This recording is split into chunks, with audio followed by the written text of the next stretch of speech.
എനിക്കൊരു ഉപകാരം ചെയ്യോ? ഇത്ര നാൾ ഉപദ്രവമൊന്നും ചെയ്തിട്ടില്ല. ചെയ്തു തന്ന ഉപകാരങ്ങൾക്കൊക്കെ നന്ദിയുണ്ട്. സന്തോഷം. ഇവിടെ വന്നു വിട്ടപ്പോ ഞാൻ ആശ്വസിച്ചു. ഇപ്പൊ തോന്നണോ വേണ്ടിയിരുന്നില്ല. ഞാൻ കാരണം എന്തൊക്കെ അനുഭവിക്കണേ. ഓ, എന്റെ കാര്യമൊന്നും ആലോചിക്കണ്ട. എന്താ ഉപകാരം വേണോന്ന് പറഞ്ഞത്? എന്നെ പാലക്കാട് റെയിൽവേ സ്റ്റേഷൻ വരെ കൊണ്ടുവന്നാക്കി തരുമോ? ഇപ്പോഴോ? നാളെ. എന്നിട്ട് അങ്ങോട്ട് പോവും? മദ്രാസിന്. മദ്രാസിൽ അവര് പിടികൂടില്ലേ? പിടികൂടട്ടെ. ഇനി എനിക്ക് എന്ത് ഭയപ്പെടാനാണ്? മരണവും ജീവിതവും ഒരുപോലെ. അങ്ങനെ മരണത്തിലേക്ക് നിന്നെ ഞാൻ പറഞ്ഞുവിടില്ല. എന്റെ ഏട്ടൻ ചെയ്ത തെറ്റിന് എന്ത് പ്രായശ്ചിത്ത ചെയ്യേണ്ടെന്ന് ആലോചിച്ചിട്ട്. ആ കഥകളൊക്കെ മറന്നേക്കൂ. ആ കുട്ടിയെ വേദനിപ്പിക്കാതെ വിവാഹമൊക്കെ കഴിച്ച് സുഖമായി ജീവിക്കേ. എന്നെ മനസ്സിലാക്കിയാൽ ഇടയ്ക്കൊരാകുന്ന ബന്ധുവിനെ പോലെ വരാമല്ലോ എനിക്ക്. മദ്രാസിന് ഞാനും വരാം. ആ സ്വർണം എന്റെ കയ്യിലുണ്ട്. അത് തിരിച്ചു കൊടുത്ത് മാപ്പ് പറയാം. പിന്നെ ആ തൊഴിൽ വേണ്ട. അപ്പൊ എനിക്ക് തന്ന പണം? അത് സാരമില്ല. പ്രായശ്ചിത്തം അല്ലേ?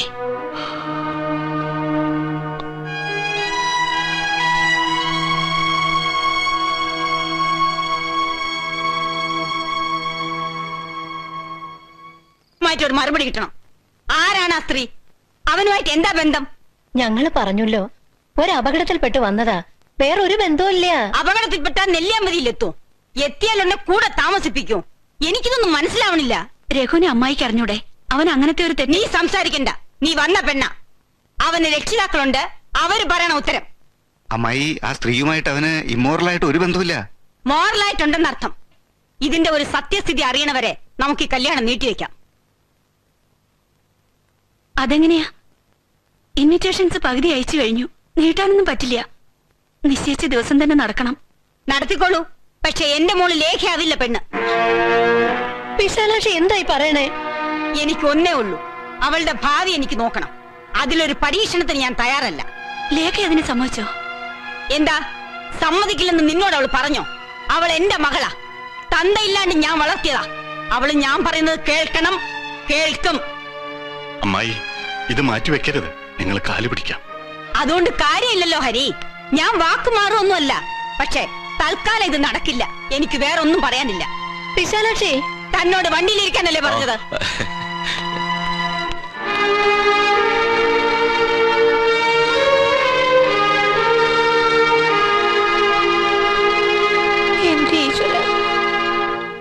ഇതിപ്പോ പണ്ടാരാണ്ട് പറഞ്ഞ പോലെ തൂറാത്തോൻ തൂറിയപ്പോ തീട്ടം കൊണ്ട് ആറാട്ട്. തന്റെ അനിയന് വേറെ ജോലിയൊന്നുമില്ലേ? സകല ഗർഭങ്ങൾ ഏറ്റെടുക്കാന്ന് വെച്ചാ ഇവൻ ആരാ? എട്ടുകാലി ഒമ്മുഞ്ഞോ? ഒരു കാര്യം ഞാൻ പറയാം. എന്റെ പേരെങ്ങാനും വലിച്ചിടയ്ക്കപ്പെട്ടാൽ അവനെ ഞാൻ കളി പഠിപ്പിക്കും. തന്റെ അനിയനാണെന്ന് ഞാൻ നോക്കില്ല. ഞാൻ പറയണത് അവനെ പിടിച്ച് നാലാ പൊട്ടിക്കണതാ. ആ മോഹൻ നിന്റെ മനസ്സിൽ വെച്ചാ മതി. തെറ്റെന്റേതാണ്. എനിക്കെന്റെ അനിയനെ അവളിൽ നിന്ന് രക്ഷിക്കണം. അതിനെന്തെങ്കിലും ഉപായം ഉണ്ടോ എന്ന് പറയൂ. അവളെ അങ്ങോട്ട് കാച്ചണ അത്ര തന്നെ. നടക്കണ കാര്യം പറയേ. ഗംഗാധരനത്തിന് ചൂട് കൂടുതലാണ് കേട്ടോ. പിന്നെ അല്ലാണ്ട് തലയ്ക്ക് പ്രാന്ത് പിടിക്കുക. അവളെ ആ വീട്ടിൽ നിറയ്ക്കാ പോരെ. നമ്മൾ അവളെ കസ്റ്റഡി എടുക്കുന്നു. സംശയകരമായ സാഹചര്യത്തിൽ പിടിക്കപ്പെട്ടു.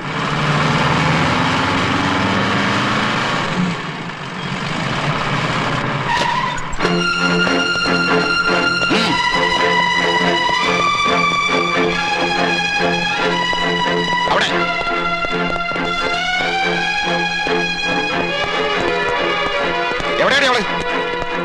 ആഹാ, എന്താണ് നിന്റെ പേര്? സീത.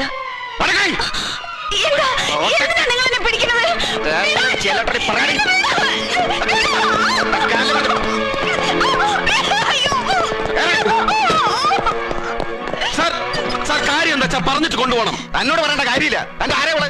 എന്റെ ആരാണെന്ന് നിങ്ങൾ പറയേണ്ട കാര്യമില്ല. വാറണ്ട് ഉണ്ട് അറസ്റ്റ് ചെയ്യാൻ. വാറണ്ട്? സ്റ്റേഷനിലേക്ക് വാ. സാർ, സാർ ഞാൻ പറയും.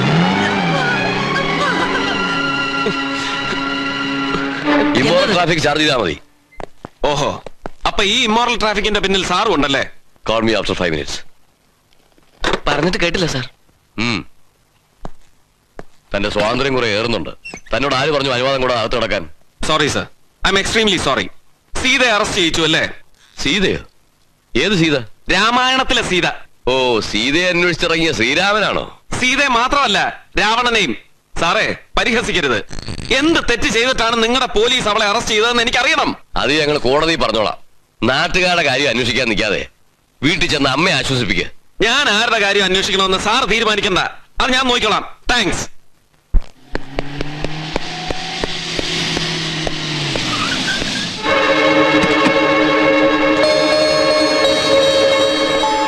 ഓ, അപ്പൊ എല്ലാരും ഉണ്ട് ഇതിന്റെ പിന്നിലല്ലേ? ഏതിന്റെ പിന്നില്? ഗംഗേട്ട, പൊട്ടം കളിക്കരുത്. ഒരു വേശ്യയോട് കാട്ടുന്ന ഔദാര്യമെങ്കിലും അവളോട് കാട്ടായിരുന്നു. ആരോട്? വെറുതെ തോന്നിയ ദിവസം പറയരുത്. ഒന്നും അറിയില്ലല്ലേ? ഒരു പാവം പെണ്ണിന് ഉറക്കവിളി എടുത്ത് മയക്കി അനുഭവിക്കുക, വേണ്ടപ്പെട്ടവർക്കൊക്കെ കൂട്ടിക്കൊടുക്കുക, എന്നിട്ട് ഒന്നും അറിയില്ല. അറിയിച്ചു തരാം. നിന്റെ ഏട്ടന്റെ അടുത്ത് പറഞ്ഞ പോലെ തെമ്മാടത്തിന് എന്റെ അടുത്ത് പറഞ്ഞാണ്ടല്ലോ, അടിച്ച് പല്ല് ഞാൻ തടയിടും. എന്നാ അടിക്കടാ. ചുണയുള്ള തന്തയ്ക്ക് പറഞ്ഞവനാണെങ്കിൽ അടിക്കേ.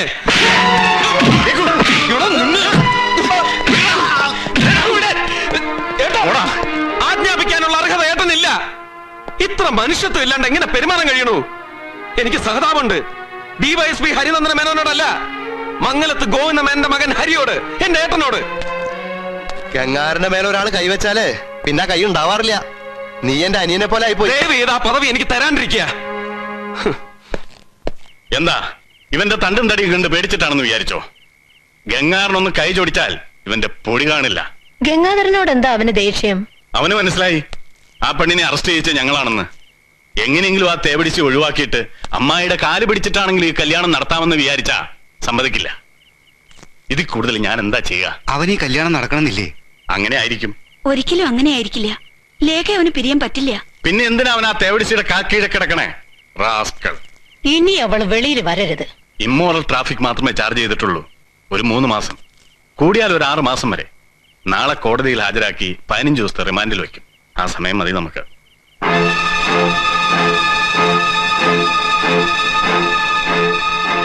ഈ സ്റ്റേറ്റ്മെന്റിൽ സീതാലക്ഷ്മി തന്നെയാണോ ഒപ്പിട്ടിരിക്കുന്നത്?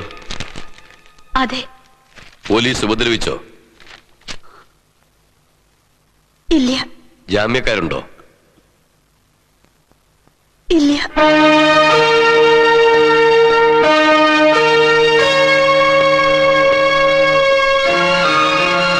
അഡ്വക്കേറ്റ് രഘുനന്ദന മേനോൻ, സീതാലക്ഷ്മിയുടെ വക്കീലാണ്. Bail petition. സ്വന്തം ജാമ്യത്തിലാണോ? യെസ് യുവർ ഓണർ, സ്വന്തം ജാമ്യത്തിൽ.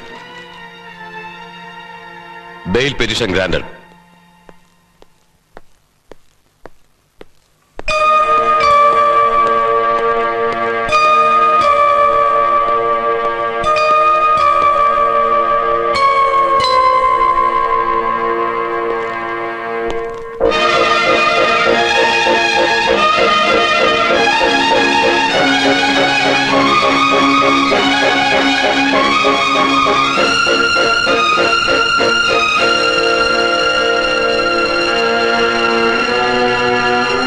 അയ്യോ, ഒമേഗ ട്രാവൽസ്. വരട്ടെ, കണക്കുകളൊന്നും ബാക്കി വെക്കണ്ട. കേറ്.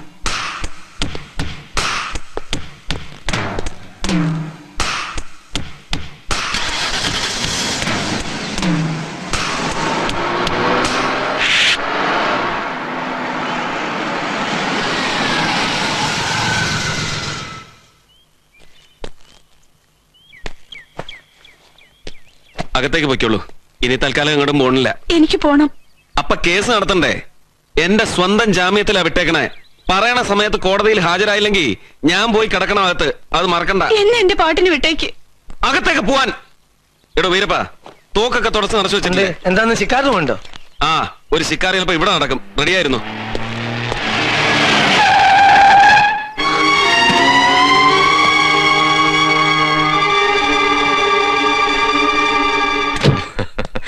സീതാലക്ഷ്മി ഞങ്ങളെ കുറേട്ട് ഓടിച്ചു. ഹലോ, ഞാൻ നാസർ. രഘുനന്ദന മേനോൻ അല്ലേ? ആ, സീതയെ ഞങ്ങൾ കൊണ്ടുപോകുന്നു. സീത, വണ്ടി കയറ്. ഞാൻ വരില്ല. നിങ്ങളുടെ സ്വർണം ഞാൻ തിരിച്ചു തരാം. സ്വർണ്ണമല്ലല്ലോ പ്രശ്നം. ലക്ഷക്കണക്കിന് രൂപയുടെ സ്വർണം ഒരു മടിയില്ലാതെ കടലിൽ മുക്കിക്കളന്ന് ഞങ്ങള് 4 സ്വർണ്ണ ബിസ്ക്കറ്റിന് വേണ്ടി ഇത്ര കാശും സമയം ചെലവാക്കുന്ന കരുതിയ ചതി. ഞങ്ങൾക്ക് ജീവനേക്കാൾ വലുത് വിശ്വാസമാണ്. ചതിക്കുന്നവർക്ക് മാപ്പില്ല. അത് ഒരു പൈസയുടേതായിരിക്കും, വിടില്ല. പ്രത്യേകിച്ച് ഞങ്ങളുടെ രഹസ്യങ്ങൾ അറിയാവുന്ന ഒരാളെ. ഞാൻ ഒരിക്കലും നിങ്ങളുടെ രഹസ്യങ്ങൾ പുറത്തു പറയില്ല. നിവർത്തിയോടുകൊണ്ട് ചെയ്തു പോയതാ. നാസർക്ക് എന്നെ അറിയില്ലേ? ഇതൊന്നും എന്നോട് പറഞ്ഞിട്ട് ഫലമില്ല. ഞാനും സീതയെ പോലെ ഒരാൾ. ബോസിനെ കണ്ടു പറയൂ, ബോസ് തീരുമാനിക്കട്ടെ. എന്നാ സമയം കളയണ്ട, പോകാം. സോറി മിസ്റ്റർ നാസർ, സീതയെ ഇപ്പൊ വിട്ടുതരാൻ എനിക്ക് ബുദ്ധിമുട്ടുണ്ട്. അത് നിങ്ങൾക്ക് നിങ്ങളുടെ ശരീരത്തോട് സ്നേഹമില്ലാഞ്ഞിട്ടാ. ഇത് ചീത്തയാക്കരുത്. ആരെതിർത്താലും ഞങ്ങൾക്ക് അവളെ കൊണ്ടുപോകാതിരിക്കാൻ പറ്റില്ല. പിടിച്ചു കയറ്റോളെ. മിസ്റ്റർ നാസർ, അരുത്. കുഴൽപ്പണവും കള്ളക്കടത്തും ഒന്നും ചെയ്യണ കൈയല്ലത്. തൂമ്പയെടുത്ത് നന്നായി കിളക്കണ കയ്യ. ഒരു കിള കിളച്ച പ്രശ്ന. പോരാത്തതിന് പലരെയും കിളയ്ക്കാൻ കൈ തരിച്ചു നിൽക്കണ സമയ. മര്യാദക്ക് മാറടാ.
പറഞ്ഞ തീരെ മനസ്സിലാവില്ലെന്ന് വെച്ചാ പിന്നെ എന്താ ചെയ്യ? നിങ്ങളുടെ സ്വർണം. പിന്നെ ബോസിനോട് ക്ഷമയും മാപ്പും പറഞ്ഞൊരു കത്ത് അയക്കാമെന്ന് പറ, ബൈ മെയിൽ. പക്ഷെ കളി അങ്ങ് തമിഴ്നാട്ടിൽ വെച്ചാ മതി, ഇവിടെ വേണ്ട. പോടാ.